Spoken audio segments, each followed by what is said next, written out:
Sino tong Cherry? Ani naman. Sisimula ka na naman. Kakatapos lang nating romansay ng isa't isa. Partida. Hindi ka pa nga bumabangon dyan. Rumor lang yon. We're just working professionally. Nothing personal naman eh. It's not really a big deal. It's not really a big deal pero nakita ko kayo magkasama sa office mo at sa City Hall. Anong gusto mong isipin ko, bodyguard? Kumuha ka ng bodyguard na nakasuot ng Gucci dress at high-heeled sandals? Malamang. She's a future business partner. Balak niyang sumosyo. Hindi ba nasabi ko na to sa'yo last time? May amnesia ka ba? Raymond, she wants to flirt with you. Bulag ka ba? Kaya niya gustong sumosyo dahil hindi pa siya nakontento na magkatrabaho kayo sa City Hall. My instinct never Shut lie. up. May fiancé si Cherry sa state, okay? Lahat na lang ng babae pinaghihinalaan mo. Kasi wala ka ng time sa akin, pero kaliwat ka na ng balita nakakarating na iba't ibang babae nakakasama mo. Katrabaho ko sila. Mga secretary ng mga kasamahan kong konsyal or board member ng organization namin. Ano ba? Nag-iisip ka pa ba, ha? Katrabaho pero weekend. Lumalabas ka kasama sila, tapos pupunta kayo sa coffee shop o kaya ay sa mall? Katrabaho with benefits ba yan? Andyan na naman tayo eh. 100 beses ko na itong na-explain sa'yo. Ngayon na nga lang ulit tayo magkasama. Naghahangad ka na naman ng panibagong away. Hoy, para sabihin ko sa'yo, kung hindi kita hinila, paalis na naman yung paa mo. Wala ka naman talagang balak magstay sa bahay eh. Tsaka sino bang palaging pabalang sumagot, hindi ba ikaw? Nagtatanong lang ako ng maayos tapos sasagutin mo ng paggalit. Oo na. Ako nang mali. Ako naman palagi eh. Ikaw naman tong tama at ikaw yung biktima. Palagi ka naman ganyan. Ang mabuti pa, aalis muna ako sa pamamahay natin. Doon muna ako magstay sa bahay ng parents ko. Kasi pagod na ako sa'yo eh. Palagi na lang tayong ganito. Nakakapagod na. Teka, Raymond, sandali! Sorry na, huwag ka na umalis. Teka, sandali lang, mag-usap tayo ng maayos. Raymond! Raymond, sandali, bumalik ka! Honey!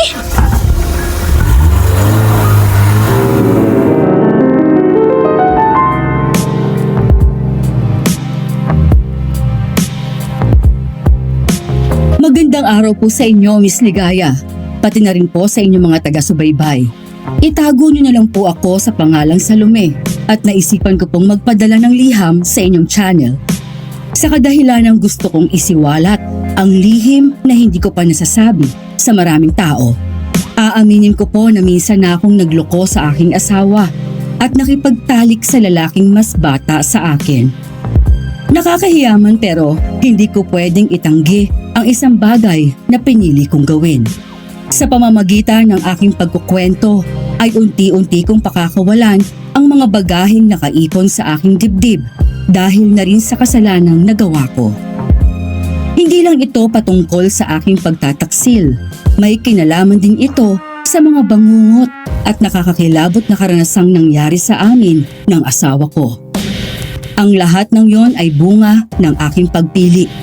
Kung hindi dahil sa aking pagtataksil, ay hindi kami mapupunta sa isang sitwasyon na kailangan naming makipagbuno sa mga aswang. Oo, tama.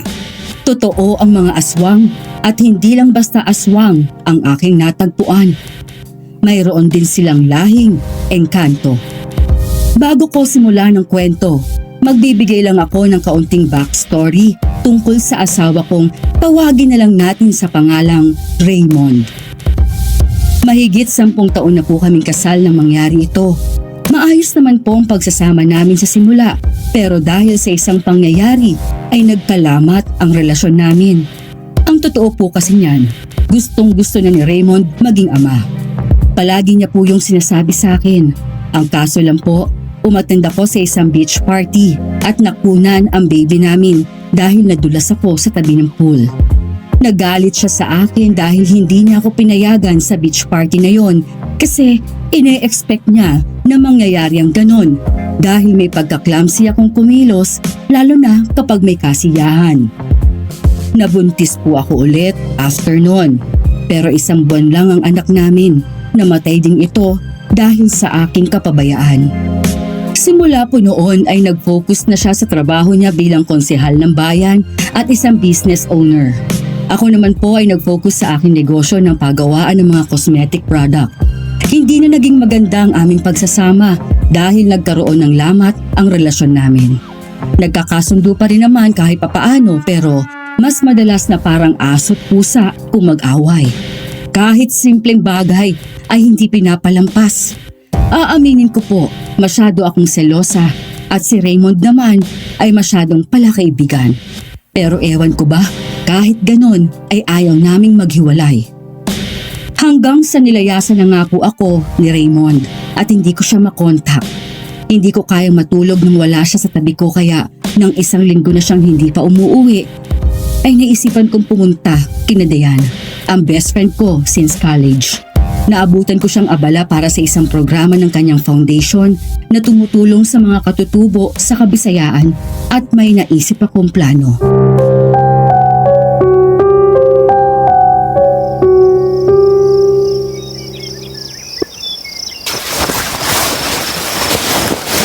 Seriously? Gusto mong mag-join? What's going on with you? Hindi ka naman mahilig sa mga ganitong activities. Kasi ang sabi mo, ayuda is not really worth it sa mahihirap. Kasi nasasanay lang sila na palaging humingi. You mark your words, right? Yes.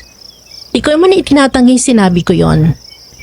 Pero na-realize ko kasi, may million money can feed a lot of people kung gugustuhin ko. Hindi naman siguro masamang magbago ng principle sa buhay, hindi ba? Sal, oh my God. Meron kang eyebag tapos medyo namumutla ka. Hindi ka nakakatulog ng maayos, no? How did you know? Nag-away kayong dalawa? 1 week na siya hindi umuwi. Baka nga pagbalik nun, may dala na siyang annulment paper. Mukhang di na yata maayos ang relasyon namin. See? Sabi ko na nga be, you're not into foundation or something kahit pa public servant ang asawa mo kasi sabi mo, enough na yung pagbibigay mo ng trabaho sa mahihirap. But now, biglang nagbagong isip mo. Obvious na bored ka lang o gusto mo ng distraction. Masama ba? If ever, pwede ako mag-donate ng funds sa inyo. 1 million pesos. Wow! Okay, fine. Pumapayag na ako. Sabi ko na nga ba di ka makatatanggi pag naglabas ako ng pera. Di ko ripot ang best friend mo. Proven mo na yan since college. Basta akong kasama mo, wala ka talagang puproblemahan sa pera. Yes! Iba talaga pag anak mayaman, no? Well, para ito sa mga mahal nating katutubo. Malaki ang magtutulong ng funds na ibibigay mo para sa kanilang mga pangangailangan. Well, mag-send na lang ako sa bank account mo later. As for now, tulungan muna kita sa pagre-repack. Okay. Hingi ka na lang sa kanila ng mga plastic. Okay, sure.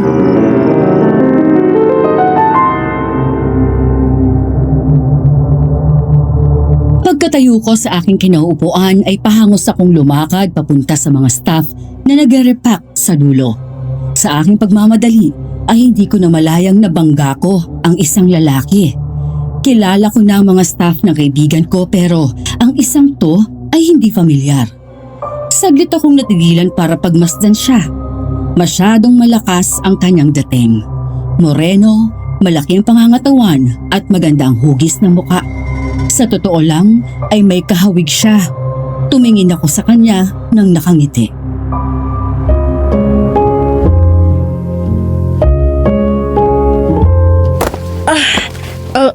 Sorry ha, di ko sinasadya. Okay lang ako. Sige, may kuko nila ako. Ngumiti lang siya pagkasabi ko noon at ako naman ay nagmadaling lumakad sa pupuntahan ko. Palingalinga pa rin ako sa lalaking yon habang kumukuha ng plastic. Ewan ko ba? Hindi ko maipaliwanag pero bigla akong nangulila sa asawa ko. Kahawig kasi siya nito nung kabataan niya. At pagkakita ko sa kanya ay parang bumalik sa aking diwa Yung mga panahon na nagliligawan pa lang kami at sobrang lambing pa namin sa isa't isa. Pagbalik ko sa tabi ni Dayan ay hindi ko pa rin inaalis ang tingin ko sa kanya hanggang sa naisipan kong itanong sa best friend ko ang tungkol sa lalaking yon.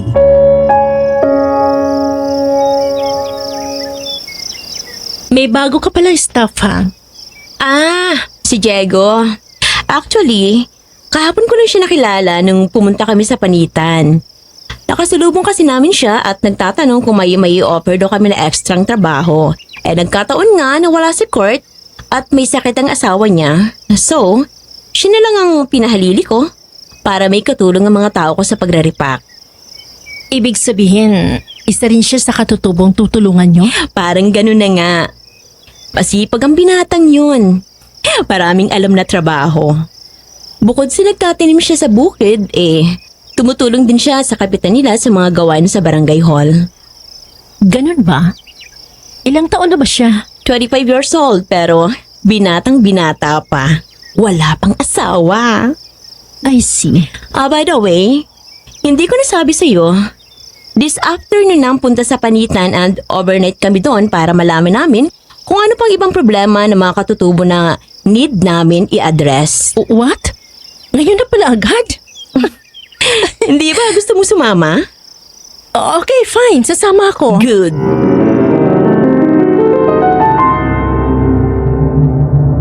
Nabigla ako nang malamang ngayon na pala ang alis namin. Hindi rin ganun karami ang ginagawa sa office ko at sobrang dali kong maburyo.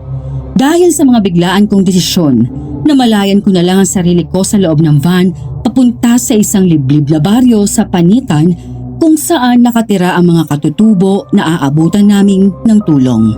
Masyadong madilim ang daan papunta rito at nawiwirduhan na ako sa aming biyahe. Para kasing nagpapaikot-ikot lang kami sa isang daan at hindi kami makarating sa aming destinasyon.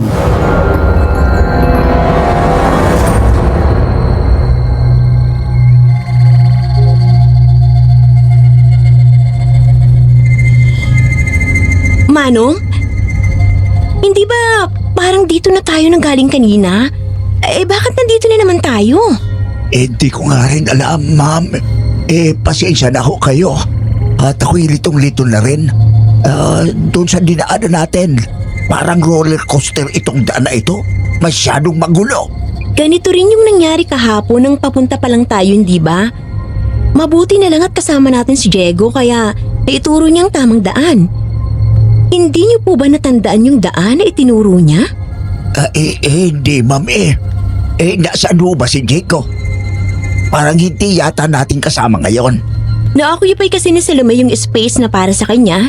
Madami tayong dala ngayon kaya wala na siyang masasakyan. Ayun, pinauna ko na muna siya at ipinagamit yung motor ni Mister para makauwi siya sa kanila. Akala ko kasi tanda mo na yung direksyon papunta doon. Pasensya na po talaga, ma'am. Nalilito talaga po ako. My bad. Dapat kasi bumukod na lang ako Dala ko naman yung kotse ko. Very hassle kasi ng daan dito. Kapag bumukod ka, ang tendency ay baka maiwan ka at malito sa daan. Ayoko nang may naiiwan kasi isa pa yun sa problemahin. Lalo ka na.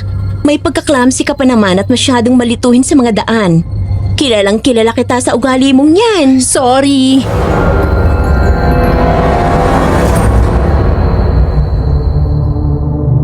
Ganito ang epekto ng aking pabigla-biglang desisyon ng hindi pinaghandaan.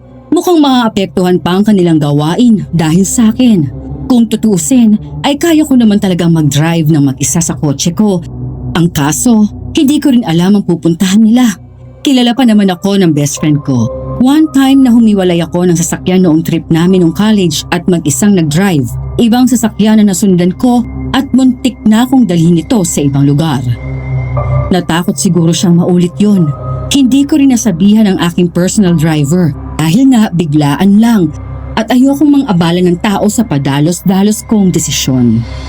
Samantala, nagpatuloy lang si Mang Pablo sa pagmamaneho at paghahanap ng tamang daan hanggang sa...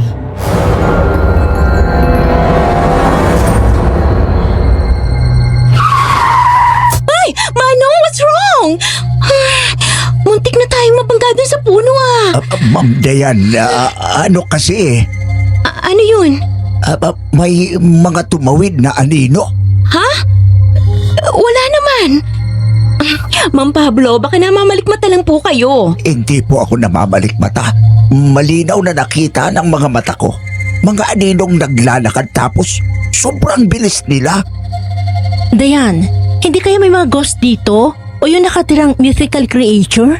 Di ko nakita yung sinasabi ni Mang Pablo pero I'm sure na may mali sa lugar na to. Sal naman. You're an educated person. Huwag kang maniwala sa ganyan. Girl, posibleng totoo yun. Haven't encountered pa pero this place is really weird. Manong, ipagpatuloy niyo lang ho ang pagdadrive. Huwag tayo mag-isip ng kung ano-ano. Try niyo din po sa kabilang daan. Baka makarating na tayo kapag doon tayo dumaan. Yes, sige po ma'am.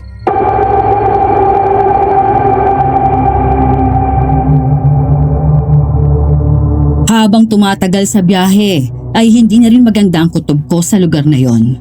Parang may kakaiba na hindi ko maipaliwanag. Bukod sa madilim, masyadong nakakapagmanglaw. Lalo pa at para kaming pinaglalaruan dahil yung huling daan na tinuntun namin ay bumalik sa kung saan kami pumasok bago makarating sa liblib na lugar na yon.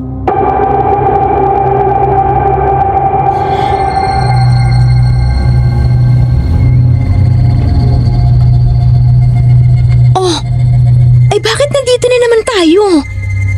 Dito tayo pumasok kanina. Mang Pablo, ano bang nangyayari? Ma'am, hindi ko rin po maintindihan. Sinusubukan ko rin pong umiba ng dam pero hindi ko alam kung bakit dito tayo lumabas. Oh Diyos ko, kinakabahan na ako eh. Bakit ganitong nangyayari? Parang ayaw tayong papasukin dun ah. Dayan, may number ka ba ni Diego?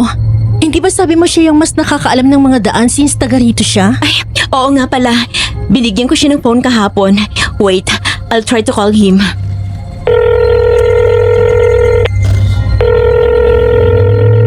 Oh my gosh! Hindi niya ginagamit ang phone niya o baka nakapatay. Naku, paano to? Paano na to?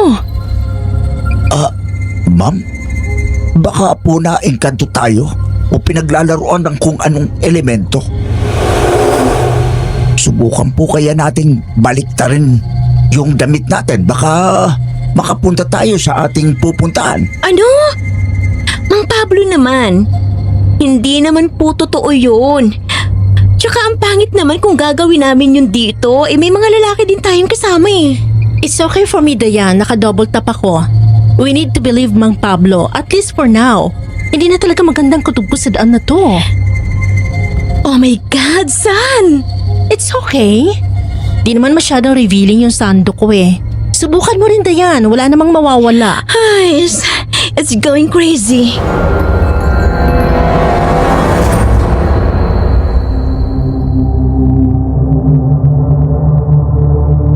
Napilitan na ring magbaliktad ng damit si Dayan pati ang iba naming mga kasama. Sa pagkakataong yon ay sinubukan ulit ni Mang Pablo na hanapin ang daan hanggang sa may panibagong problema kaming naranasan dahil nasiraan ng gulong ang sasakyan.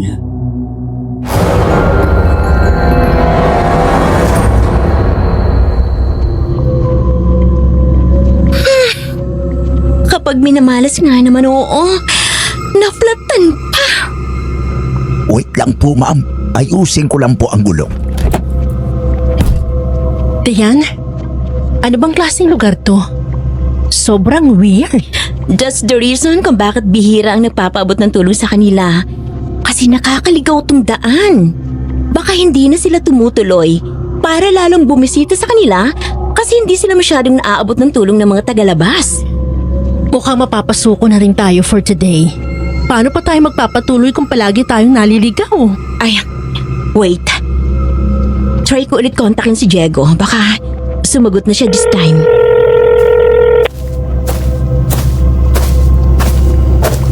Oh, Diego? Mang Pablo, tulungan ko na po kayo dyan. Dayan, wait! Nandiyan na pala si Diego. Diego? Saan ka dumaan? Bakit hindi kita napansin na dumating? Ikaw ba Salome? Napansin mo ba siya? Di nga rin eh. Tsaka mapapansin naman natin kaagad kung may parating. At saka pa paano niya nalaman na nandito tayo? Anong ginagawa niya rito? Ikaw ba, Mang Pablo? Napansin mo? Nagulat nga rin ako kasi bigla na lang tumabi sa akin si Chico. Naglinga-linga ako kanina pa pero wala akong napansin na parating na tao. Di sana, tinawagan ko kayo. Mukhang balisa na po yata kayo rito. Kaya kung ano-ano nang naiisip ninyo. Doon po ako nanggaling Hindi ninyo lang ako napansin.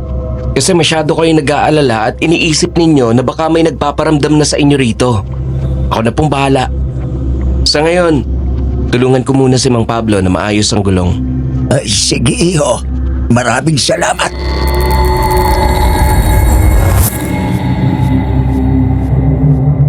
Matapos maayos ni Mang Pablo at Diego ang gulong, pinasakay na rin namin sa van ang binata.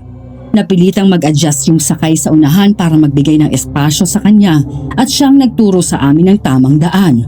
Misteryoso ang bigla ang pagdating ni Diego at wala man lang kahit anong paramdam. Sa kabila nito, wala naman akong naramdaman sa kanyang kakaiba sa aming pagsasama. Siya pa nga ang nagturo ng tamang daan. Nang makarating kami sa kanilang sitio ay sa barangay hall kami dumiretso para makausap ang kanilang kapitan at maipaalam dito ang aming pagdating. Pagkatapos naming magkausap ay itinuro na ang aming tutuluyan. Sinamahan naman kami ng konsehal na si Abet.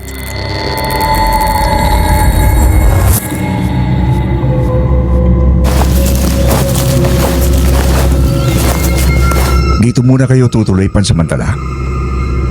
Maaliwalas yan saka tamang-tama para sa inyo. Kapag may mga bisita sa amin ay dito talaga pinatutuloy dahil ito ang pinakakomportabling lugar para sa mga bisita.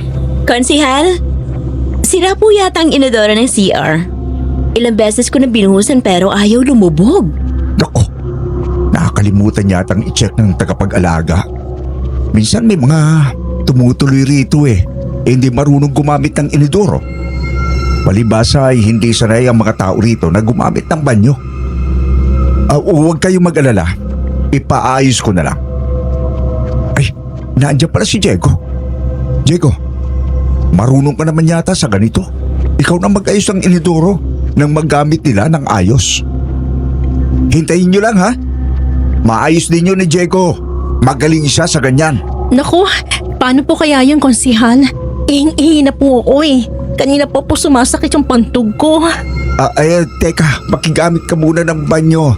Aling Ningning, yung may tindahan na gulay sa tabi, isa sa medyo may kaya sa lugar namin.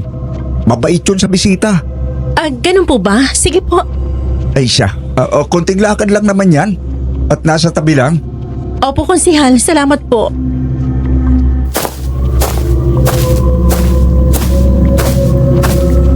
Aling Ningning, magandang araw ho. Pwede po ba makigamit ng banyo sa inyo?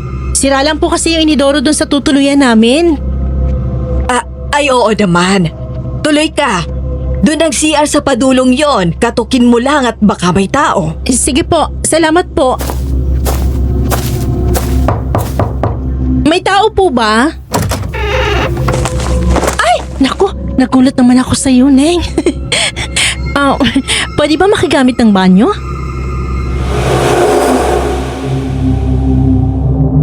Parang napahiya ako nang hindi agad sumagot sa akin ang dalaga. Sa halip tumingin ito sa akin ng seryoso at waring ako'y sinusuri. Sa pakiwari ko, siya ay nasa edad 20 lamang. Masyadong malamlam at malungkot ang itsura niya kaya parang hirap makipag-usap sa kanya. Napilitan akong magsalita muli para basagin ang katahimikan sa pagitan naming dalawa.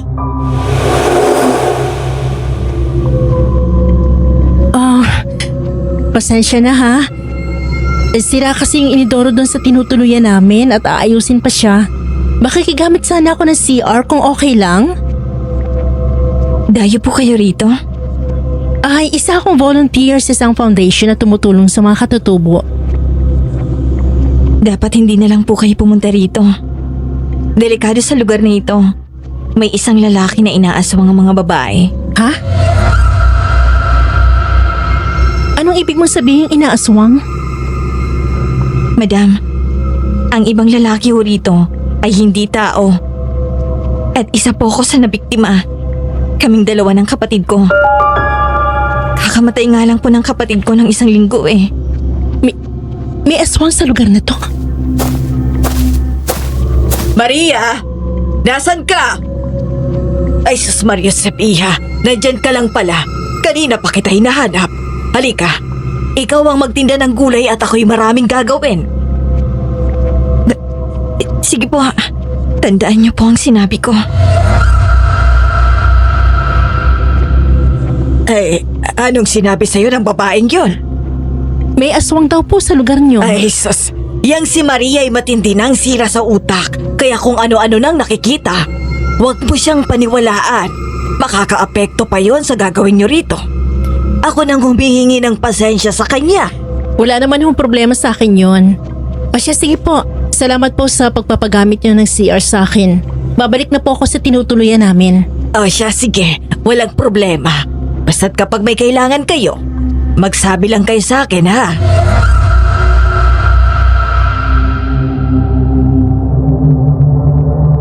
Kahit na sinabi ni Aling Ningning na may sira sa pag-iisip si Maria, hindi ko pa rin maiwasang isipin na totoo ang mga sinabi niya dahil sa mga nauna naming natuklasan. Mula sa daan papunta sa baryong yun at sa misteryosong pagdating ni Diego. Nakapagtataka, sa buong maghapon na pamimigay namin ng mga relief good at pakikisalamuha sa mga katutubo ay nag-obserba lamang ako sa kanila. Sa kabila nito, hindi tumutugma mga yon sa totoong ugali ng mga katutubo. Sila ay magiliw, masayahin, mapagpatuloy sa mga bisita at wala akong madamang anumang nakakatakot sa kanila. Nagtataka nga ako kung talaga bang walang kakaiba sa lugar nila o sadyang magaling lang silang magtago. Samantala, kinagabihan, nagpahanda ang kapitan nila ng salo-salo para sa aming pagdating.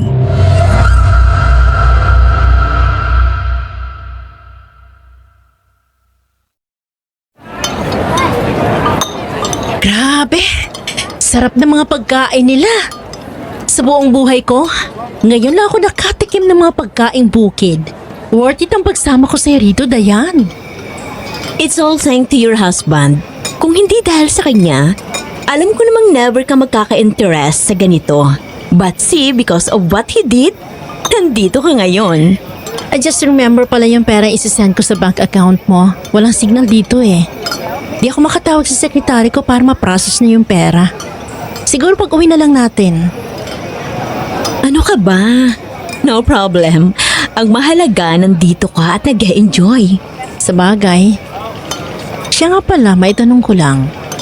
Wala ka bang napapansin sa mga tao rito, especially kay Diego? Nothing extraordinary naman or something weird. Yung kanina, yung nasa van tayo, baka nga tama siya. Hindi na natin napansin ang pagdating niya dahil masyado tayong balisa. Pero hindi yun big deal, no?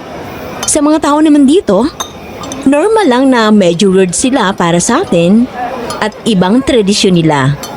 May mga term din na hindi sila familiar since may sariling dialect sila rito. May nakausap kasi ako kanina Oh, anong sabi niya? Ma'am Salome, Ma'am Dayan, may painom mo si Kapitan. Ayaw niyo po bang sumali? Masarap po ang alak dito sa amin. Pagkakataon niyo na para matikman. Sige ba? Join kami. Ikaw ba, Sal? Gusto mo? Of course! Sasama ako! Yun! Tara na po Ron. Nandun din po pala ang iba ninyong kasamahan. Isinama kami ni Diego sa isang tambayan kung saan naroon ang grupo ng mga kalalakihan at kababaihan na nagkakasiyahan habang nagiinom. Nandoon din ang iba naming kasamahan, lalo na si Mang Pablo na nangunguna sa pagpapatawa sa mga kasama. Medyo pababa yung daan papunta doon kaya nahihirapan akong bumaba. Nagulat na lang ako nang hawakan ni Diego ang aking kamay.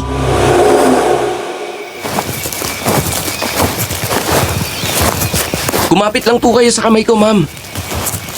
Alalayan ko na po kayo at baka madulas kayo sa paglalakad. Sige, Diego. Salamat. Oops! Dahan-dahan lang, ma'am. Ay, Medyo puti ka na po sa parting ito. Baka masubsob ang paa ninyo sa putik. At puting-puti pa naman. Mukhang mamahalin. ikaw talaga, Diego. Aalalayan mo na nga lang ako, may halong pambobola ka pa. Ay, hindi po pambobola yon. Totoo po yun. Sus! Yan, okay na. Nakababa na ako. Salamat, Diego. Walang anuman po. Ma'am Gayan, Ma'am Salome, parito na po kayo. Mabuti naman at tinawagan na kayo ni Diego. Kanina pa namin kayo hinihintay. Sige, po, Mang Pablo.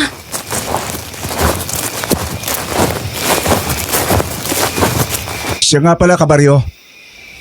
Itong mga ito, ang boss ni Mang Pablo. Si Madam Dayan at saka si Madam. Ano nga po ang pangalan niyo? Salome po. Tsaka, correction nga po pala, hindi po nila ako boss. Volunteer din po ako kagaya nila at first time ko pong sumama sa kanilang team. Yun po pala. Sabi ni Mang Pablo isa raw kayo sa magbibigay ng malaking funds sa kanilang foundation dahil may-ari ka raw ng isang pagawaan dito sa Capiz. Di para ka na rin nilang boss. Nako, hindi po. Maliit na bagay lang po yun. Siya. Uminom ka muna. Tikman mo itong alak na tuba. Mapait yan sa una, pero masarap yan. Baka nga, mas masarap pa yan sa alak na nabibili sa bayan Ikaw din, Dayan. Uminom ka. Sige po. Ma'am Salome, ipagsali na po kita. Medyo matapang yan, baka masobrahan ka. Ano ka ba? Okay lang yan. Sanay ako uminom ng alak. Ako na.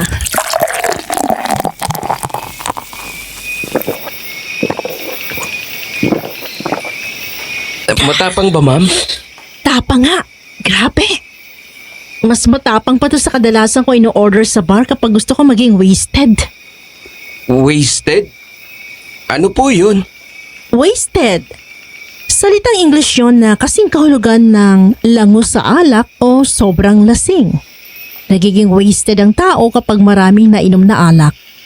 Ah, yun po pala yun. Mukhang magaling po kayo sa salitang yan ah. Pwede niyo po ba akong turuan ng salitang English ba yun? Pasensya na, ma'am. Hindi kasi ako nakapag-aral. Wala akong alam sa mga ganyan eh. Palagi naman akong isasama ni Ma'am Dayan sa bayan. Gusto kong matuto kahit papano. Gusto mo turuan kita habang umiinom tayo? Oo naman, ma'am. O siya, tagayan mo ako ng isa pa. Taasan mo ha. Tuturuan kita ng mga salitang English tapos magsisimula tayo sa pinaka-basic na pwede mong magamit sa araw-araw na pakikipag-usap. Sige po, ma'am. Habang ang iba pa naming kasama ay abala sa pagkukwentuhan at pagbibiruan habang umiinom ng alak, kami naman ni Diego ay nasa isang tabi at may sariling mundo. Naaliw ako sa pagtuturo sa kanya. Madali kasi siyang matuto at kapag nagkakamali ay idinadaan sa biro.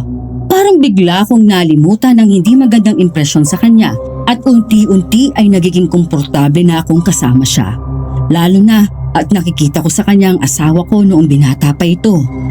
Ilang sandali pang lumipas at lasing na ang aming mga kasama. Hindi ko rin maitatanggi na may tama na rin kami ng alak ni Diego. Pero patuloy lang sa pagkukwentuhan.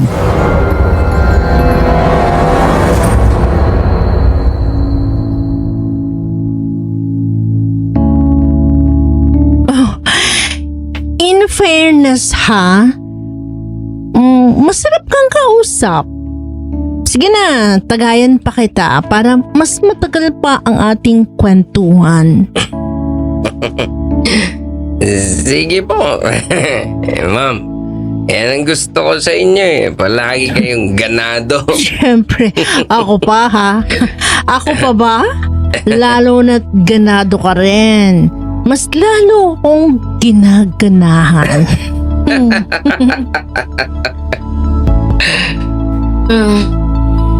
Sal, gusto ko nang matulog sa tinutuluyan natin. Medyo lasing na kasi ako eh.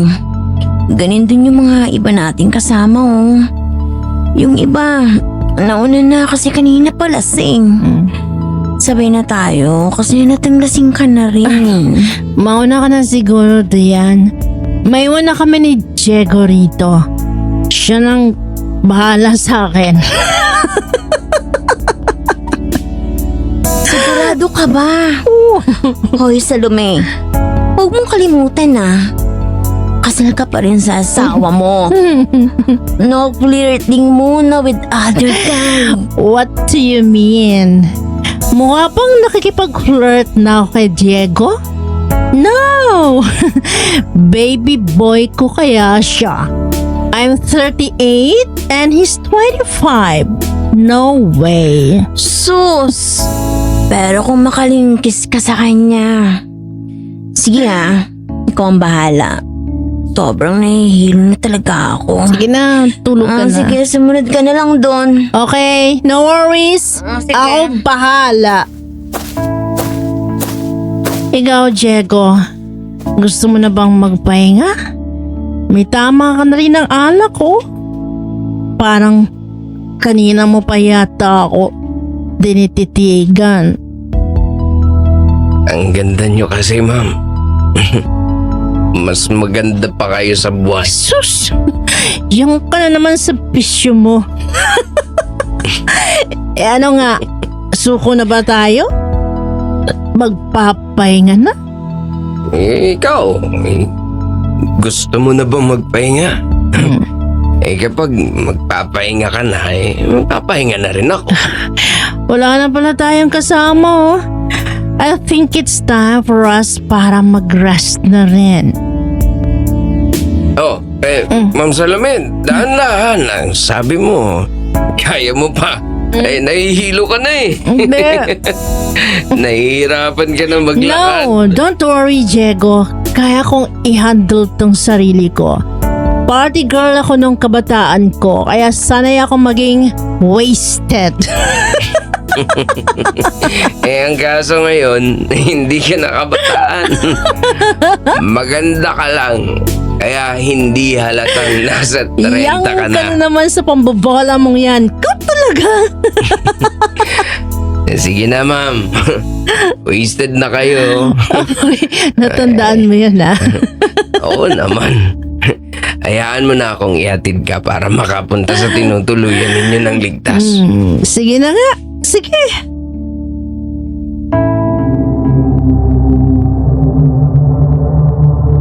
Aminado akong sobrang talaga ang kalasingan ko ng mga oras na yon.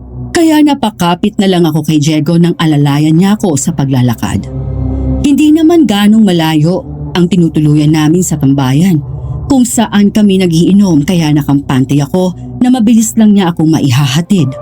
Nagulat na lang ako na parang ang layo na ng nilalakad namin at kung saan na kami papunta ni Diego. Madilim pa naman ang gabi at medyo umiikot ang paningin ko kaya hindi ko gaanong maaninag ang daan.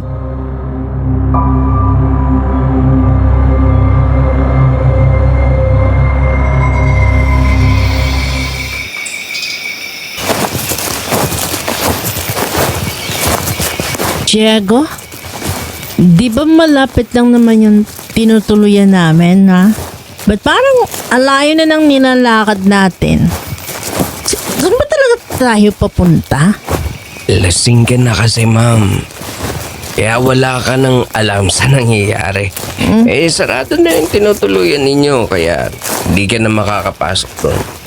Sa bahay na lang kita dadalhin. Teka, Diego? Ano yon? May mapapangis na hayop ba rito? Huwag mo silang pansinin. Akin ka lang ngayong gabi. Anong sinabi mo? Ang ibig kong sabihin, ma'am, ligtas ka. Kasi kasama mo ako. Kaya huwag mo na lang pansinin yung mga naririnig at nararamdaman mo sa paligid. Diego, ano ba yon? Natatakot talaga ako ha. Baka may kung ano na sa daan. Diyos ko, Ba't di pa tayo nakakarating sa tuluyan namin? Saan mo ba talaga ako dadalhin, ha? Malapit na tayo, ma'am. Diego, hindi na talaga magandang nararamdaman ko. Bilisan na natin, please. Eto, ma'am. Nandito na tayo.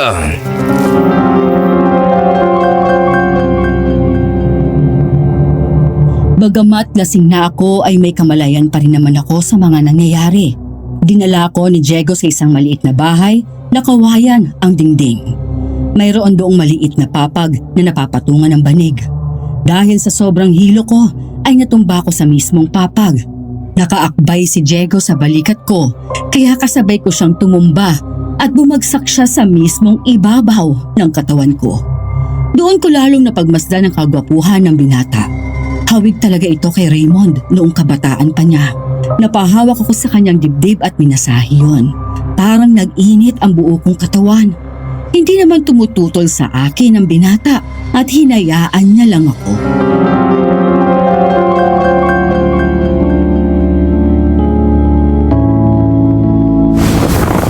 Alam mo, Diego, kawig mo asawa ko. Parehas kayong gwapo at matipuno ang pangangatawan. Yung ganitong Raymond ang namimiss ko eh. Miss ko na ang dating siya. Ma'am naman. Kinumpara mo pa ako sa asawa mo. Maaari ba? Ano po? Pwede bang maging akin ka ngayong gabi? Kasi pagkasama kita, parang kasama ko na rin ang asawa ko. Yung dating siya. Yan din ang binabala kong gawin. Ang maangkin ka ngayong gabi. Kanina pa ako naakit sa ganda mo, Salome. Nagtitimpi lang ako.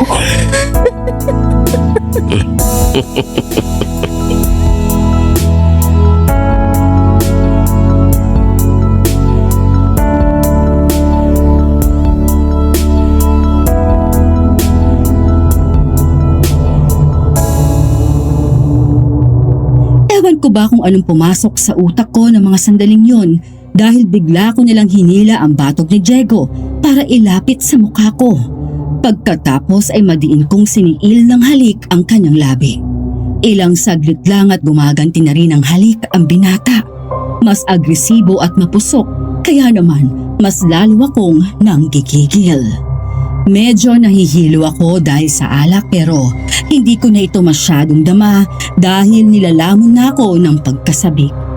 Nakuha ko pang isiksik ang katawan niya hanggang sa namalayan ko na lang na parehas na kaming walang saplot. Pinagsasaluhan namin ang mainit na sandaling yun pero nang malapit na kami sa sukdulan, tila ba may nagbabago sa katawan ni Diego.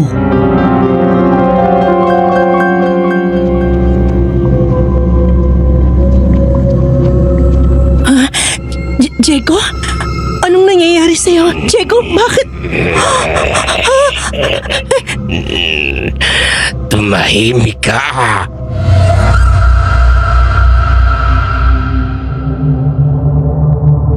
Napansin ko kasi na bigla na lang naging kulay abuhin at nanuyo ang balat ni Diego. Ang makinis ng balat ay unti-unting nangalubot. Naging pula ang kulay ng kanyang mga mata. Tinubuan ng pangil ang ngipin at naging mahaba at matalim ang mga kuko. Sa isang iglap, ang lalaking niroromansa ko kanina lang ay bigla na lang naging isang halimaw. Sa sobrang gulat ay agad ko siyang itinulak pero mas malakas si Diego. Agad siyang nakabangon at naitulak ako sa papak. Dumagan siya sa akin at muling gumalaw. Hindi ko na gusto ang ginagawa namin. Ang pagkasabik na nararamdaman ko kanina ay napalitan na ng takot.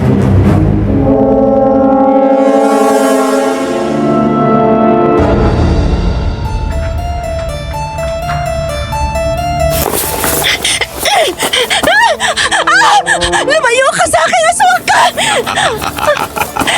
Hindi ba sabi ko sa'yo, magiging akin ka ngayong gabi? Eto na yun. Walang ititira maski konting simot sa iyong katawan. Ako ang mananagana ngayong gabi.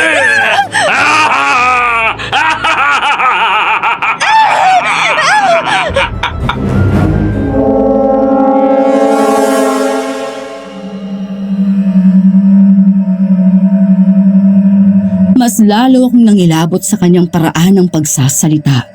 Pinipilit kong makawala sa kanyang katawan pero mas malakas ang puwersa ng aswang. Nangakmang tutusukin na niyang mahabang kuko ang aking dibdib. Agad akong nakakilos at tinadyakan ng pagkalalaki niya. Napahiyaw sa sakit ang aswang at sinubukan niya akong sakmalin. Gayunpaman, may napansin siya sa ibaba namin at bigla siyang natigilan at natulala. Parang nawala siya sa wisyo at dito na ako nagkaroon ng pagkakataong tumakas. Yapak akong nagtatatakbo papunta sa aming tinutuluyan at paglabas ko, tila may mga iba pang kalaban.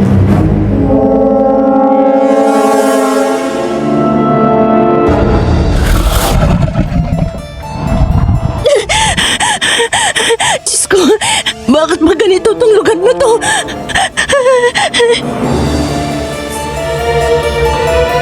Habang tumatakbo, ay patuloy ko pa rin naririnig ang nakakatakot na paghingang yon. Hanggang sa naramdaman ko na lang na may nakasunod na sa akin at paglingon ko'y nakita ko ang aswang na kaparehas ng anyo ni Diego at umangil siya ng malakas pag nakita sa akin.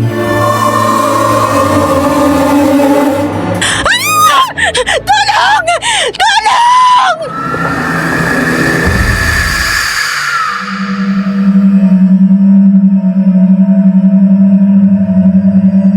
Kahit anong lakas ng sigaw ko'y tila walang nakakarinig sa akin. Parang nawala na rin ang lasing ko ng mga oras na yon. Mabuti na lang at party girl ako nung araw. Madaling mawala ang epekto ng alak sa katawan ko, lalo na kapag nagiging alerto. Nagmadali lang ako sa pagtakbo habang patuloy sa paghabol ang aswang. Napanatag ako ng maaninag kong tinutuluyan naming bahay. Pero nang malapit na ako rito, ay nawalan ako ng balanse. Nagdilim ang aking paningin at nagising na lang ako na...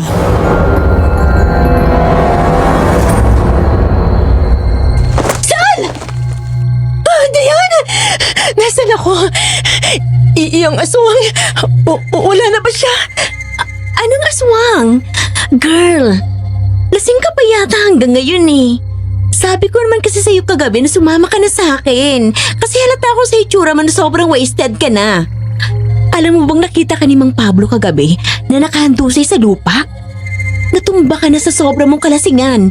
Mabuti na lang at mababait ang mga tao rito. Walang gumawa ng masama sa'yo. Diana, alam kong hindi ka maniniwala sa sasabihin ko. Pero si Diego, isa siyang aswang. Aswang? Saan? Sobra nang lasing mo kagabi kaya kung ano-ano nang nakikita mo eh. Ni hindi mo nga kasama si Diego kagabi kasi umuwi siya sa bahay niya. Ikaw lang mag-isang nakita ni Mang Pablo. Diana, alam kong lasing ako kagabi. Pero hindi pa yung sobra na hindi na ako makakapag-isip ng maayos. Totoo yung sinasabi ko. Hindi siya katang-isip o hallucination. Ewan ko sa'yo. Huwag mo yung sasabihin sa ibang tao rito ha. Kasi baka isipin nila. Pinag-iisipan natin sila ng masama.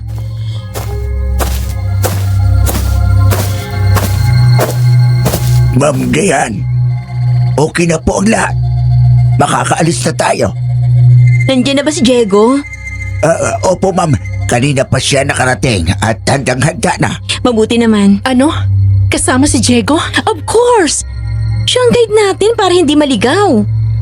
Alam mo naman ang daan dito, hindi ba? Pero Tumayo ka na dyan at maglinis ng katawan para makabiyahe na tayo, okay? Uulitin ko, Sal. Hindi totoo ang aswang.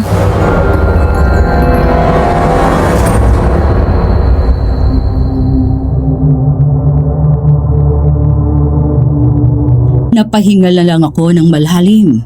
Ang mga kagaya ni Dayan ang tipo ng tao na hindi maniniwala sa mga ganoong kwento. Pero para sa akin, totoo ang mga nakita ko. Sa Samantala, buong biyahe namin ay hindi ako lumilingon kay Diego. Madalas ko siyang makita na nakatingin sa akin pero iniiwasan ko. Pero aaminin ko, ibang-iba ang Diego na kasama namin sa nakita ko kagabi. Masayahin at walang bakas ng pagiging aswang. Unti-unti kong nakukumbinsi ang sarili ko na mga nakita ko ay epekto lang ng alak. Ewan ko pero naguguluhan ako. Makalipas ang 1 oras na biyahe ay nakarating na kami sa kabayanan. Pagdating sa bahay ay naabutan ko si Raymond. Pagkakita pa lang sa akin ay agad niya akong sinalubong sa may pinto.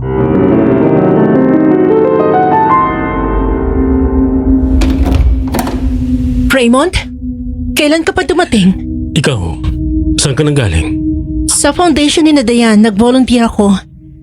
Eh ikaw, ba't hindi kita makontak? Call off nga, di ba? Malamang hindi ako magre-reply sa'yo. Eh bakit ka pa umuwi? Salome, ang reason kasi, ilang beses kong pinag-isipan to. Mahirap kung ganito na lang ng ganito ang relasyon natin. Umuwi ako para sabihin sa'yo na magpanal na tayo. Wow! As in wow! Annulment? How could you resort to annulment wherein in fact wala kang ginagawang effort para maayos ang relasyon natin? Sa tingin mo ba, may magagawa pa ako para maayos tong relasyon natin? Ang tagal na natin ganito, Salome. Anong nabago? Okay, fine. 4 weeks. Bigyan natin ng panahon ng isa't isa para makapag-isip. Lalo ka na.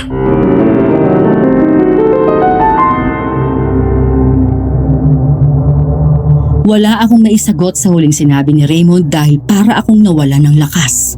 Hindi ko pa rin siya kayang hiwalayan. Hindi ko kayang marinig ang tungkol sa annulment, Madam Ligaya. Sa totoo lang po, si Raymond ang aking first love at napakatagal na naming magkakilala kaya hindi ko ma-imagine ang buhay ko kapag tuluyan siyang nawala.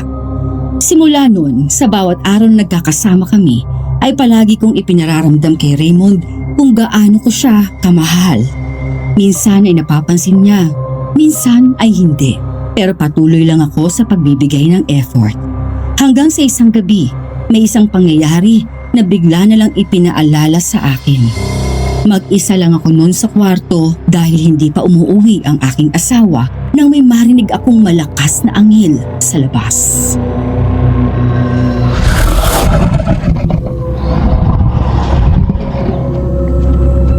Diyos ko, Raymond, nasaan ka na ba? Inaaswang yata ako. Ano bang ginagawa mo? Bakit ayaw mong sumagot?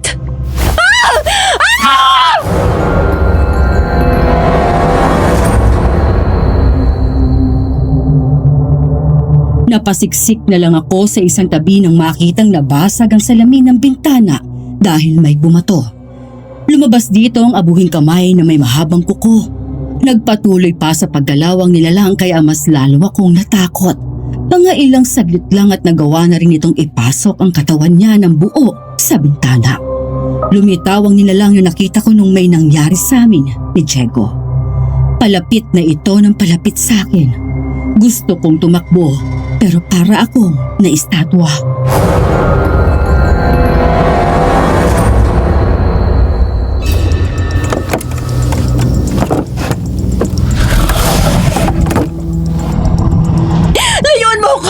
Layon mo ako, please! Salome! Ako ito si Diego. Tanda mo ba noong may nangyari sa atin? Totoo ang lahat ng yon at hindi dahil sa kalasingan. Ano ba, Diego? Bakit mo ginagawa ito? Nadala lang ako ng emosyon ng gabi niyo na tuwag mo nang ipaalalang tungkol doon. Salome, Salome, tandaan mo ito. Ako ang tatay ng ipinagbubuntis mo. Kaya paano kita titigilan? May laman na ang tiyan mo at araw-araw ko yung babantayan. Hindi yan totoo! At kung buntis man ako, anak namin to ni Raymond at hindi sa'yo! Alam mo ba yung tinatawag na lukso ng dugo? Nararamdaman ko yan sa tiyan mo. Kaya sigurado ako na ang ipinagbubuntis mo ay isang aswang kagaya ko! Hindi! Hindi mangyayari yan! Hindi ako mabubuntis sa isang aswang! Ginusto mo rin ito, di ba? Ikaw ang naunang humalik sa akin at hindi pwedeng malaman ng iba ang tungkol dito. Kasi malalaman nila ang tungkol sa pagtataksil mo sa asawa mo!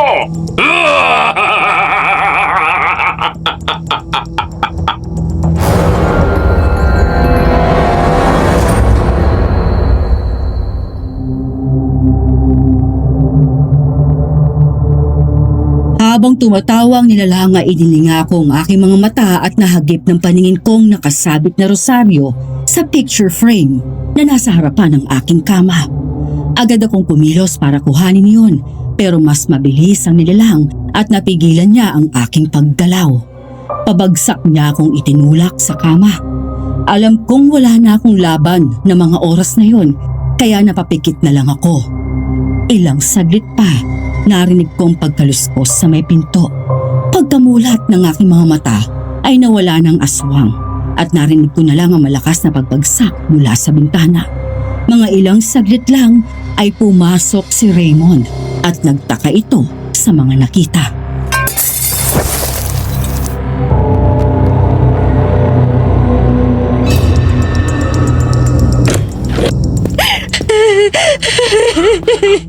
Anong nangyari dito? Bakit sira ang bintana? Napasok ka ba ng magnanakaw?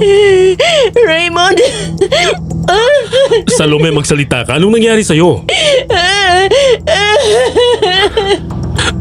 Tahan na. Hindi ka na nag-iisa. Nandito na ako, okay?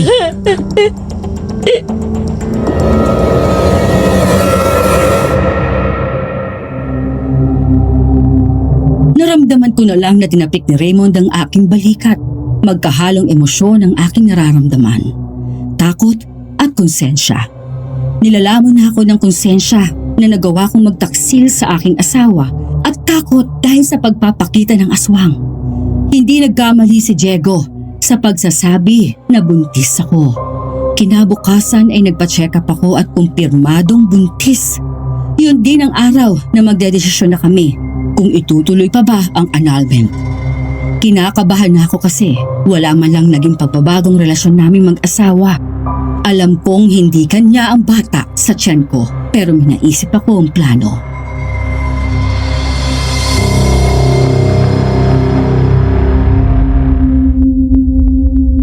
About sa annulment natin? Oh, it's been 4 weeks na nga pala. Yung annulment, huwag na natin ituloy. Salome, I've been good to you sa mga araw na yun kasi pagod na ako sa mga away natin. Pero that doesn't mean na... Buntis ako. What? Here's the proof. Ito yung pregnancy test na ginamit ko. At ito yung result ng lab test ko sa hospital para ma-sure. Huwag na tayo magpa-annul, Raymond.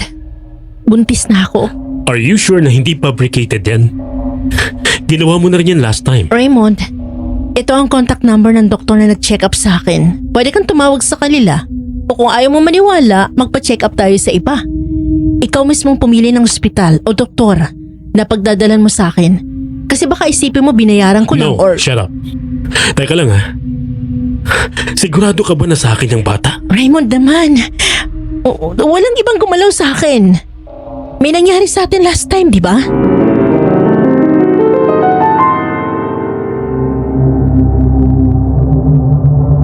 Nabigla siya sa nalaman. Natanggap din naman niya at hindi niya itinuloy ang annulment. Pero ang relasyon namin, ganun pa rin. Wala pa rin yata sa kanya kahit nalaman niyang buntis ako at siyang ama. Pero kahit papaano naman, sinusubukan niya. Kaya nga lang, pakiramdam ko, kumakapit lang siya para sa bata kasi ayaw na niyang maulit yung dati. Pero mas okay na yon kaysa mawala siya. Ang problema lang ay patuloy pa rin ang pagpaparamdam sa akin ng aswang sa gabi. Binabantayan niya ako at pinipilit na sumama sa kanya. Ang dami ko ring mga nararamdamang hindi maganda. Madalas akong makakita ng anino, makarinig ng mga nakakatakot na bulong at mga nakakakilabot na panaginip. Hanggang sa naisip ko na baka sakaling matatahimik ako kung lalayo kami ni Raymond.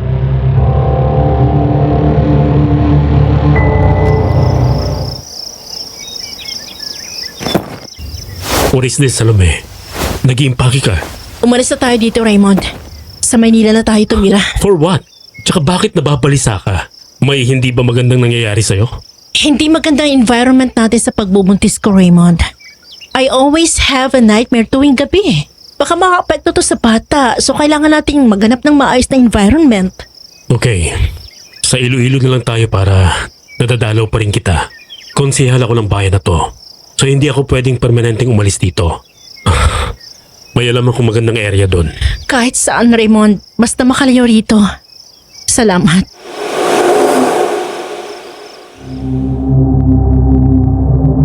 Medyo nakonsensya na naman ako kasi ayaw na talaga ni Raymond maulit ang nangyari sa mga anak namin. Ang kaso nga lang, hindi ito kanya. Matapos kong mag-impake ng mga gamit ay bumiyahe na kami papunta sa Iloilo kahit gabi. Tahimik lang kami habang nasa sasakyan. Si Raymond ay nakafocus sa pagmamaneho habang ako naman ay nakatanaw sa bintana. Dala ng pagkabuntis ang pagiging antukin, kaya naman unti-unti akong nakakatulog sa biyahe. Sa hindi inaasahang pagkakataon ay bigla na lang siyang napapreno, kaya naman nagising ako mula sa pagkakaidlip.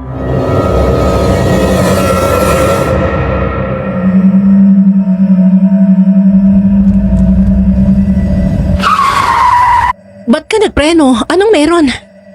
May dumaan kung anong nilalang pero hindi ko nakita kung ano yun. Dahil napakabilis niya. Hayaan mo na. Baka namalikmata lang. Tumuloy na tayo. Naku, delikado na to. Raymond, bumalik na tayo. Huwag na tayong tumuloy. Ano? Ikaw ang may gusto na umalis tayo, hindi ba? Ano ba talaga, Salome? Basta, umalis na tayo dito, please. Huwag na tayong tumuloy. The next day na lang. Ay, ano ba yan? Ang gulo mo, Salome.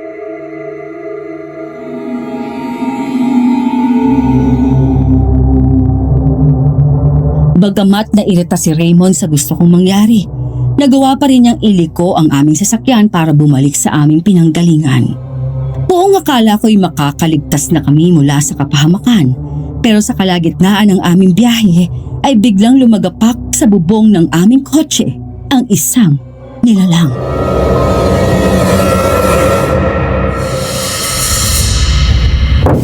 Anak ng... Ano yun, Salome? Raymond! May aswang!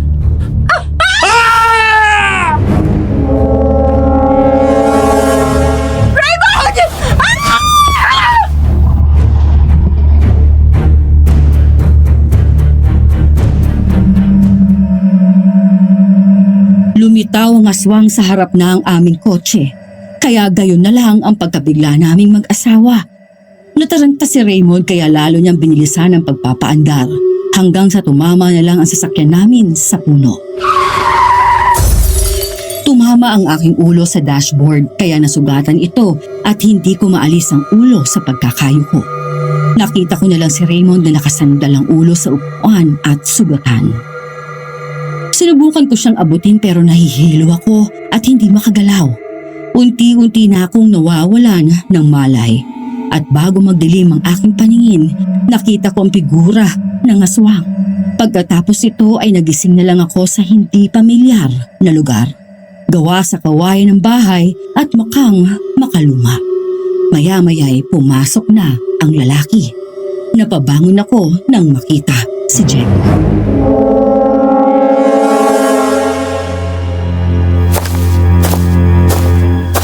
Gising ka na pala. Anong ginagawa mo rito? Huwag mo akong sasaktan. Hindi kita sasaktan, Salome. Ginamot nga kita eh. Si Raymond. Nasaan si Raymond? Abay, malay ko. Anong pakialam ko sa asawa mo? Ikaw lang naman ang kailangan ko rito. Walang iya ka. Ba't mo ako dinala rito? Kalma lang. Huwag kang masyadong mag-isip at baka kung mapano ang anak natin sa tiyan mo. Dinala kita rito para maalagaan kita hanggang sa makapanganak ka. Oh, Diego. Gising na pala ang nanay ng anak mo. Apollo, kagigising niya lang po. Salome, siya nga pala ang lol. Dito talaga ako nakatira. Nandito rin ang mga pinsan at kapatid ko. Alam mo na siguro ang tungkol sa pagiging aswang ng apo ko. Huwag kang mag-alala. Hindi siya masamang aswang. Aalagaan ka niya. Isang pagpapala para sa amin ang maging bahagi ka namin. Pagsisilbihan ka namin hanggang sa makapanganak ka.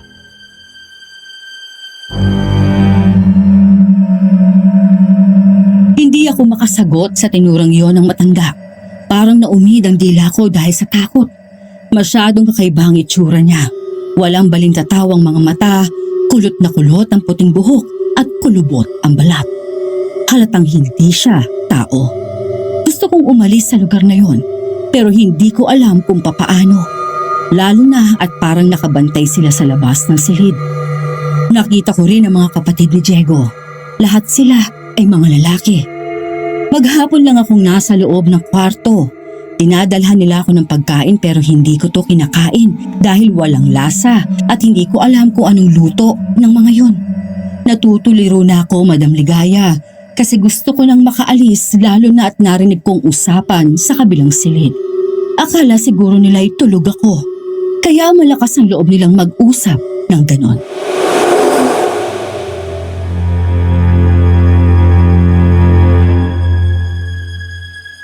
Siyam na buwan pa ang hihintayin niyo bago mapakinabangan ng katawan niya.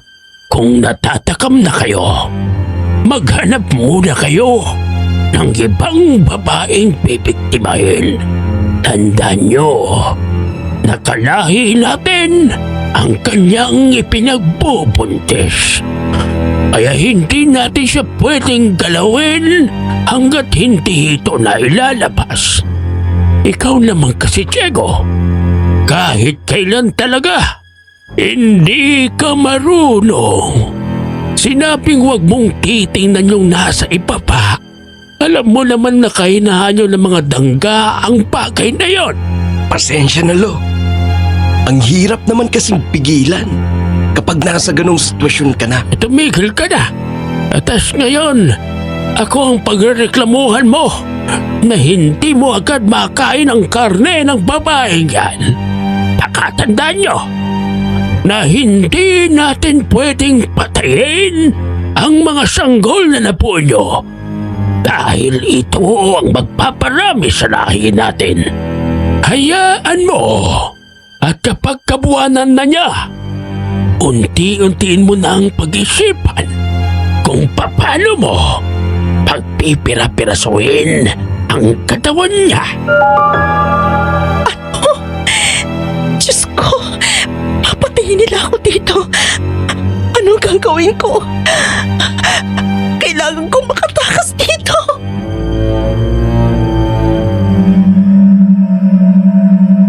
Nangatal ang buong katawan ko dahil sa narinig ko. Ganito pala ang pakiramdam na marinig na pinagpaplanuhan ng iba ang pagpatay nila. Mainit sa silid na kinaroroonan ko pero nanlamig ang buo kong katawan. Lalo akong natuliro. Naghanap ako ng lugar na pwede kong daanan para makalabas. Sa aking paghahanap ay nahagilap ng paningin kong bakbak na semento na tinakpan lang ng malaking bato. Kahit mabigat, ay pinilit ko yung tanggalin at nakita ko ang isang lagusan. Diyos ko, salamat po. Mabuti naman at makakalabas na ako. Sana lang hindi nila ako mahuli.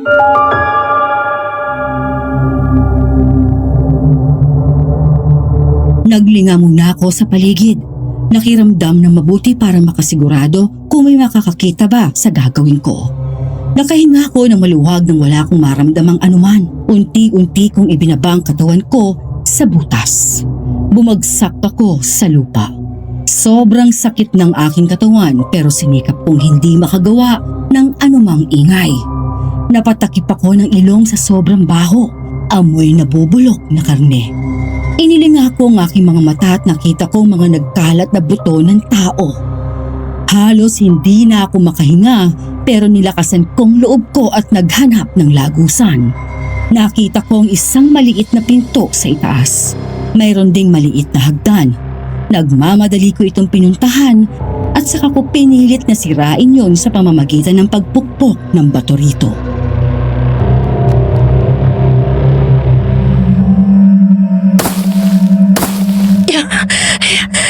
Kaunti na lang ito. Makakatakas din ako rito.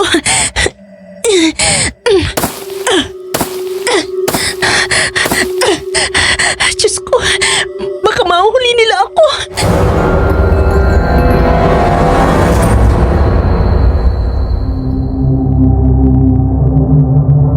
Nataranta ako nang marinig ko ang kaluskos ng paa palapit sa kinaroroonan ko. Sa awa ng Diyos ay nabuksan ko na rin ang pinto. Nagmamadali akong umakyat at napausal na lang ako ng pasasalamat nang makalabas na ako. Bumungad sa akin ang isang magubat na lugar at takip silim na ng mga oras na yon. Ramdam ko na may sumusunod sa akin sa likuran kaya nagmadali akong tumakbo. Hindi ko pinansin ang pagtama ng mga dawag at siit sa aking muka. Hanggang sa bigla na lang may humila sa akin at paglingon ko ay nakita ko si Diego.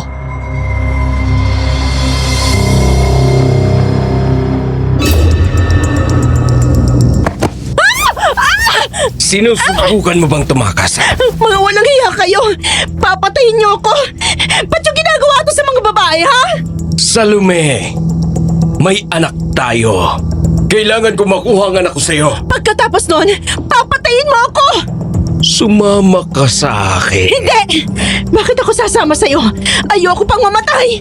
Talaga lang ha. Tingnan lang natin kung makakatakas ka pa. Diego, bakit mo ginagawa ito? Nagtatanong ka pa dahil aswang ako. Ito ang pangangailangan ng katawan ko. We're good to each other, di ba? Masaya tayo magkausap ng gabing yun, di ba? Nagkakasundo tayong dalawa. Paano mo ako magkagayang patayin? Salome, hindi ko ginustong maging ganito. Ipinanganak ako ng isang engkanto at isang aswang. Iba ang hilig ng laman ko sa tao. Kahit anong gawin ko, kahit anong pilit kong magpakatao, eto na talagang likas ko. Kahit paanong buti ng pinagsamahan natin. Hindi pa rin magbabago ang tingin naming mga dangga sa inyong mga babae. Kayo ang aming pagkain!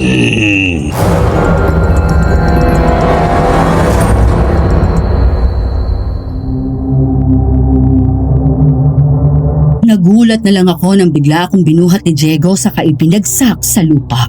Hinawakan niya ng mahigpit ang aking kamay, kaya hindi ako makapalag pagkatapos ay inumpisahan niyang romansahin ang buo kong katawan. Napapikit na lang ako habang umiiyak. Hindi na ako makapanlaban dahil naubusan na ako ng lakas. Lalo na nang magbagong anyo ni Diego. Mas lalo siyang naging agresibo kaya nawalan ako ng puwersa. Hanggang sa nakita kong bigla na lang natumba si Diego at pagtingin ko sa harap ko ay nakita ko si Raymond. Kasama niya ang babaeng nakita ko noon sa banyo. Binato pala nila ang likuran ng aswang kaya natigil ito sa ginagawa niya. Nagmadali namang lumapit sa akin si Raymond at mahigpit akong niyakap.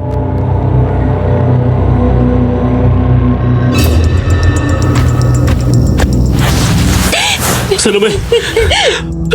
Akala ko kung anong nangyari sa'yo. Di na tayo magkikita. Nag-alala ako sa'yo ng sobra. Ganun din ako sa'yo, Raymond. Umalis na tayo rito, Salome. Hanggat hindi pa nagigising ang aswang.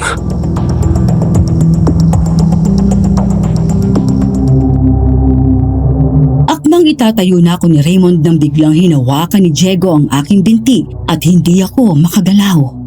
Mabilis ang babaeng kasama ni Raymond at nasabuyan agad ng asin ng aswang pero hindi man lang ito tinablan. Pinagtatadyakan naman ito ng asawa ko at parang may kung anong puwersang bumalot sa kanya dahil hindi na rin siya makagalaw. Akmang gagalaw na rin ang babae Pero biglang dumating ang isa pang aswang at binuhat ang kanyang katawan. Nagsidatingan din ng iba pa at binuhat kaming mag-asawa. Nawalan na ako ng malay at nagising na lang akong nakatali habang nakabusal ang bibig. Nandoon kami sa isang madilim na silid na may mga buto ng tao. Nasa tabi ko si Raymond at ang babae na wala pa ring malay.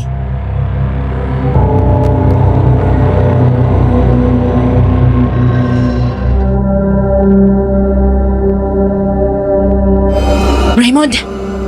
Raymond, gising! Gising! Nasaan na tayo? Hindi ko rin alam, Salome. Nahihirapan akong kumilos. Raymond! Sandali! Sakit na tiyan ko! Salome, nakukunan ka. May dugo sa binti mo. Ang anak natin, Salome. Raymond! Hindi mo siya anak! Ha? Anong sinasabi mo, Salome? Nagsinungaling ako sa'yo. Nakipagtalik ako sa suwang. Ano? Noong araw na umalis ka at pumunta ako rito, minakasiping akong lalaki at alam kong siya ang ama ng bata. Pero bakit ang sabi mo anak ko siya? Anak natin siya. Dahil ayoko mawala ka sa akin, Raymond. Ayokong matuloy ang annulment natin dalawa. Nagawa ko lang din yun dahil nagkukulang na ako sa pagmamahal mo. At kay Diego, sa kanya ko naramdaman yung atensyon na binibigay mo sa akin nung hindi pa wasak ang relasyon natin dalawa. Kaya mo nagawang lukuhin ako. Hindi ko sinasadya, Raymond. Hindi ko na kasi maramdaman ang pagmamahal mo. Palagi kang wala sa bahay. Palagi ka nalang malamig sa akin at hindi ka nakagaya ng dati. Nagawa ko lang yun dahil... Kasalanan ko. Kasalanan ko, Salome. Nagpadala ako sa pride, sa galit at sa sama ng loob. Nakakala ko, pinabayaan mo ang anak natin. Hindi ko rin maintindihan kung bakit nagkaganoon ang pagtingin ko sa'yo. Pero ako rin ang may kagagawan. Kung nakipag-usap lang sana ako sa'yo ng maayos at isinantabi ang pride ko, hindi sana magkakaganito. Pero sa lahat ng oras ay pinili kong magmatigas at magpadala sa galit. Hindi ko na naisip ang damdamin mo. Hindi ko naisip na hindi lang akong nawalan ng anak. Rick! Ikaw din. Pero pinili mong magpakatatag. Samantalang ako araw-araw ko nalang iniisip na kung hindi nangyari yung beach party na yun at kung hindi sa kapabayaan mo, buhay pang anak natin. Hanggang sa hindi ko na namalayan na ikaw na pala yung napapabayaan ko. Kasalanan ko ang lahat, Raymond. At hindi na ako nag-i-expect na mapapatawad mo ako sa lahat ng nagawa ko sa'yo. Parehas lang tayo nagkasala, Salome. Pero na-realize ko na nandito pang pagmamahal ko sa'yo. Nung nabangga tayong dalawa, nakita ko kung paano ka kuhanin ng aswang. At sinisisi kong sarili ko kasi wala akong nagawa para iligtas ka. Hindi ako makagalaw at iniindang sakit ng sugat. Kaya ako nandito, Salome, sa tulong ni Maria, ang babaeng nagligtas sa akin. Nagpatulong ako na hanapin ka. Mabuti na lang at alam niya rin ang tungkol sa aswang. Salome, nagkamali man ako at nagkulang. Pero ng mga oras na yun ay na-imagine ko kaagad ang buhay ko kung tuluyan ka mawawala sa akin. Hindi ko kakayanin mawala ka sa buhay ko. Pag nakaligtas tayo rito, magsimula tayong muli. Balikan natin yung mga panahon na masaya pa tayo. At palayain mo na rin ang nangyari sa nakaraan natin, Raymond. Baka hindi pa para sa atin si baby nung time na yun. Baka hindi pa tayo handa noon. At palayain mo na rin ang sarili mo sa nagawa mo. Salome, may tiwala ako sa'yo. Alam kong ako ang mahal mo pero dahil sa pagkukulang ko, nagawa mong bagay na yon. Basta ito ang tatandaan mo. Aayusin natin ang lahat, ha?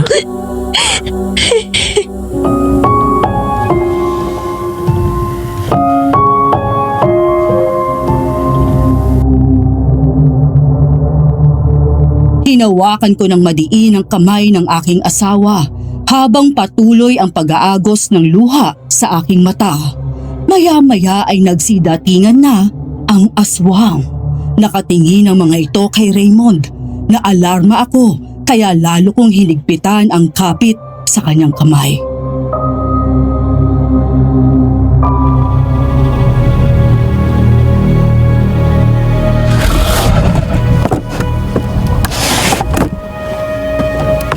Kunin ninyo siya! Siya ang gusto ng bisita natin. Ititira natin ang dalawang babaeng ito para sa atin. Hindi! Kung kukunin ninyo siya, sasama ako! Salome, hayaan mo na ako. May pagkakataon ka pa para makatakas. Hindi! Hindi kita hahayaan, Raymond! Papatayin ka nila! Sige na! Kuhanin ninyo na siya! Hindi! Bitiwan niyo siya! Bitiwan niyo ang asawa ko! Bitiwan niyo siya!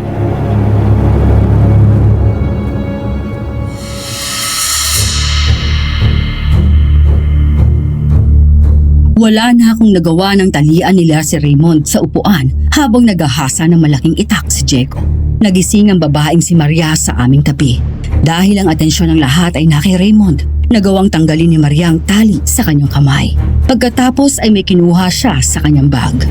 2 bote na may lamang puting likido. Tumayo siya at ikinalat yun. Nagambala ang mga aswang at nagsilapit doon. Nagkaroon kami ng pagkakataong makatakas. Kinalagan ko ang tali ni Raymond at tumakbo kaming 3.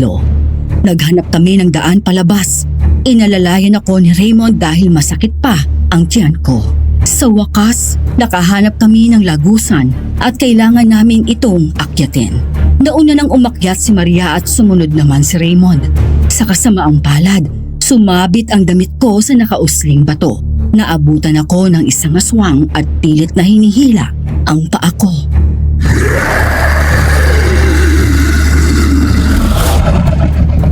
Salome! Kumapit ka ng mahigpit sa kamay ko! Raymond, umalis na kayo! Umalis na kayo! Kung hindi, makukuha tayo lahat ng aswang! Hindi! Hindi kita pababayaan!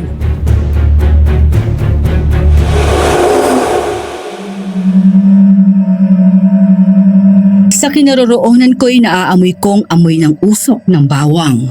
Napabitaw sa paa kong aswang dahil nanghina ito. Nagkaroon naman ng pagkakataon si Raymond para mahila ang katawan ko. Sa wakas, nakalabas din ako sa silid na yon. Nakita ko lang si Maria na inaapoyan ang lugar na yon sa pamamagitan ng pagsusunog ng bawang, dahon ng kamangyan at buntot pagi. Pagkatapos ay tumakbo na kami palayo. Nakita namin ang tuluyang pagkatupok ng lugar na yon at sabay-sabay kaming napausal ng pasasalamat.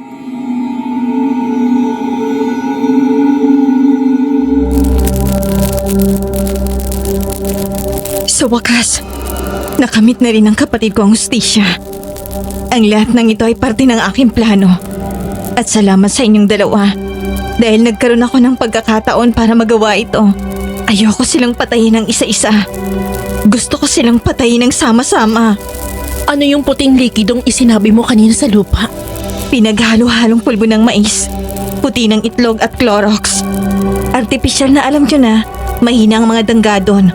Yun ang kahinaan nila. Naiintindihan ko na ngayon. Yun din ang dahilan kung bakit nakatakas sa kulong kay Diego. Salome. Ligtas tayo. Magsimula tayong muli, Raymond. Teka.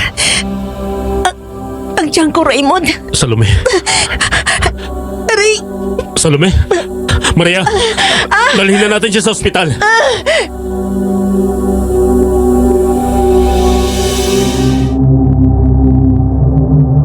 Awa na lang talaga ng Diyos na nagawa ko pang isalba ang sarili ko sa mga aswang habang dinadamdamang sakit ng tiyan, pero hindi ko na kinaya sa parting iyon. Hindi na nagpatumpik-tumpik pa ang aking mga kasama at umalis na kami. Ang kaso, Mas malayo ang tinuntun namin dahil may daan na hindi pwedeng daanan dahil naroon ang mga kaanak na engkanto ni Diego ayon kay Maria. Kaya pala naliligaw kami noon dahil pinaglalaruan kami ng engkanto. Dinala ako ni na Raymond sa ospital. Sa pagkakataong iyon, habang nakakonfine ako, ay doon ko naramdaman ang pagbawi ng aking asawa. Naramdaman kong muli ang pagmamahal at atensyon niya hanggang sa makalabas na ako ng ospital. Bumalik kami sa simula. Unti-unti naming binalik ang sigla ng relasyon namin. Ang kaso, isang araw, nagulat ako dahil hawak ni Raymond ang annulment paper.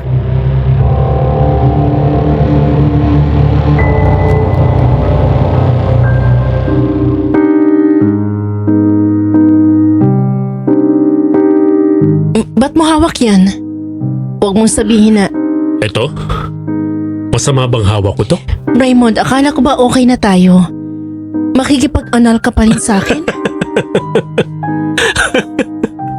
Hawak ko lang to pero itatapon ko na. Ano pang silbi nito?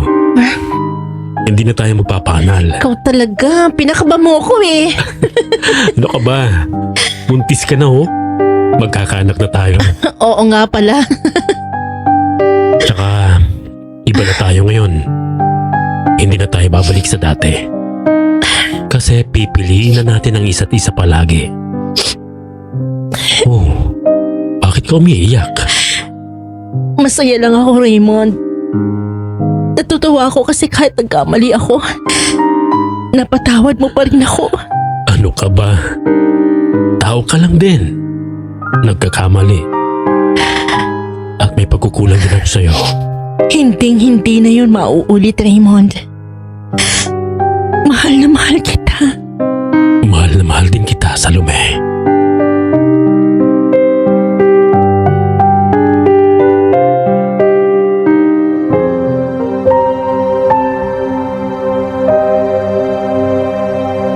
Hindi na ako nakatiis pa. Siniil ko ng halik ang pinakamamahal ko, ang asawa at kabiyak sa buhay na araw-araw kong pipiliin. Hanggang ngayon maayos pa rin kaming nagsasama ng asawa ko kasama ang dalawa naming anak. Medyo nakakakilabot man yung nangyari sa nakaraan kasabay ng pagkawasak ng relasyon namin, ang dami namin natutunan. Una, huwag mong ituring na kaaway ang kabiyak mo. Magkakampi kayong dalawa, palagi mo siyang pakikinggan at unawain. Pangalawa, mahalaga ang komunikasyon. Kahit anong mangyari, ang lahat ng bagay ay dapat pinag-uusapan ng mag-asawa. At kung may hindi pagkakaunawaan, hindi dapat pinatatagal. At panghuli, kahit anong hindi pagkakasunduan, hindi dapat titingin sa iba. Maswerte lang ako na natanggap pa rin ako ni Raymond kahit nagtaksil ako sa kanya. Pero mali pa rin ang ginawa ko. At hindi ito kailanman magiging excuse dahil lang hindi maayos ang relasyon. Wala na po akong balita ngayon kay Maria at sa liblib na baryong iyon. Wala na raw gaanong tao. Siguro dahil unti-unti nang lumilipat sa kabayanan o kaya na may baka kalat na sa baryong iyon ang tungkol sa lahi ni na Diego at nagdulot ito ng takot sa kanila. Dahil hindi natin alam, baka hindi naman talaga sila naubos noong sinunog namin ang tirahan nila. Hanggang dito na lang po ang aking kwento at maraming salamat po kung mapipili itong isalaysay.